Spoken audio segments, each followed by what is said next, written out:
This is the Loan Creator YouTube. We hope this video helps. You'll open Google Pay and confirm you're signed in. That gives the app permission to process payments. Once done, make sure camera access is allowed so Gpay can scan. Position the QR code in good light and steady it, avoid reflections. You're starting with the app's main screen, tap the scan or QR icon. This first action launches the scanner immediately, so prepare the code and hold your phone stable while the camera focuses. You'll align the QR code inside the frame, the camera autofocuses and Gpay parses the data.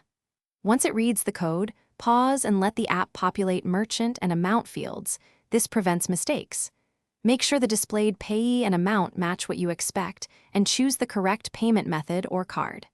If the code contains a preset amount, verify it, otherwise enter the correct sum. Only proceed when all fields look correct to avoid sending money to the wrong account. You'll complete the action by tapping Pay or Send and confirming with your PIN or biometric.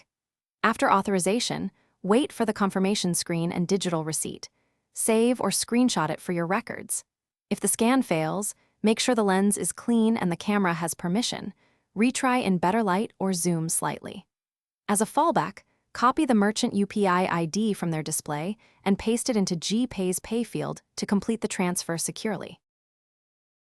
Thanks for watching. Consider subscribing if we helped you.